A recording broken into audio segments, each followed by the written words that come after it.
चीन, रूस, तुर्की, ईरान और अमेरिका हर साल अरबों डॉलर की लागत से लाखों टन खीरे का उत्पादन करते हैं, लेकिन इतना खीरा तो कोई खाता नहीं। तो फिर यह खीरे कहाँ जाते हैं, इनका क्या होता है? असल में इन खीरों से तैयार होते हैं विश्वस्तरीय अचार और कई अन्य उत्पाद।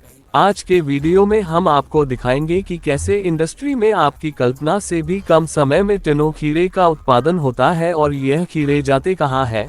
शुरुआत होती है जमीन तैयार करने के काम से। सैकड़ों एकड़ जमीन की खेती के लिए इस्तेमाल होते हैं विशाल ट्रैक्टर और आधुनिक मशीन। यह मशीनें मिट्टी को गहराई से पलटती है, नरम बनाती है, खरपतवार हटाती है और खेत को समतल करती है ताकि फसल बोई जाए। जमीन तैयार होने के बाद शुरू होता है बीज बोने का काम, जो किया जाता है ऑटोमेटेड सीड प्लांटर मशीनों के जरिए। ये मशीनें तेज गति से तय दूरी और गहराई पर खीरे के बीज बोती हैं। साथ ही स्प्रिंकलर सिस्टम के माध्यम से सिंचाई की जाती है, जो जरूरत के मुताबिक पानी देता है। बीज से पौधा निकलने के बाद पौधों की देखभाल के लिए और भी आधुनिक मशीनें इस्तेमाल होती हैं, जैसे ऑटोमेटेड स्प्रे मशीन जो खाद और कीटनाशक छिड़कती है। फसल की देखभाल और रखरखाव का, जिससे पौधे तेजी से बढ़ते हैं। ज्यादातर काम मशीनों से होता है, जिससे समय और मेहनत दोनों की बचत होती है। जब खीरे पक जाते हैं तब आता है फसल कटाई का समय। यहाँ इस्तेमाल होती है स्पेशल खीरा हार्वेस्टिंग मशीन, जो हर घंटे टनों खीरा काट सकती है। ये मशीनें पौधे के जड़ से खीरे को सावधानी से काटती है और कन्वेयर बेल्ट की मदद से खीरों को एक बड़े कंटेनर में जमा करती है। पूरी प्रक्रिया तेज और सटीक होती है। फैक्ट्री पहुँचने के बाद खीरों को बड़े ट्रकों से उतारा जाता है। इसके लिए हाइड्रोलिक लिफ्ट और ऑटोमेटेड कन्वेयर बेल्ट का इस्तेमाल होता है। इनसे बिना किसी मेहनत के खीरे तेजी से कन्वेयर बेल्ट पर चले जाते हैं। इसके बाद शुरू होता है सफाई का काम। बड़े बड़े ऑटोमेटेड वॉशिंग मशीनों में खीरों को अच्छे से धोया जाता है। इन मशीनों में होते हैं powerful jet spray, rolling brush और फॉर्मिंग सिस्टम, जो मिट्टी, धूल और कीटनाशकों को हटा देते हैं।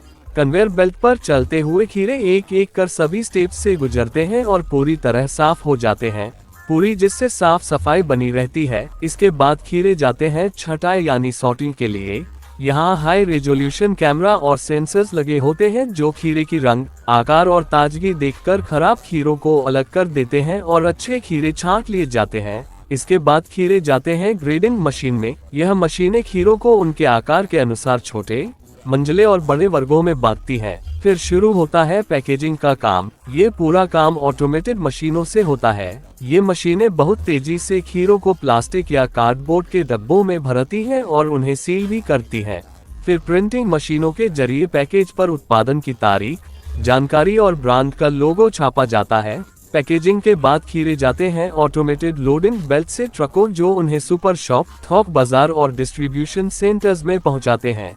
हर स्टेप पर मशीनों का इस्तेमाल न सिर्फ गति बढ़ाता है, बल्कि उत्पाद की गुणवत्ता भी बनाए रखता है। इस रेत से लेकर सुपर शॉप तक हीरे का सफर तेज, स्वच्छ और असरदार होता है। अब बात करते हैं खीरे से अचार बनाने की। यह एक विशाल और जटिल इंडस्ट्रियल प्रक्रिया है, जिसमें हर स्टेप में हाईटेक ऑटोमेटेड मशीनें लगती हैं। सबसे पहले खीरों की सफाई और ग्रेडिंग की जाती है।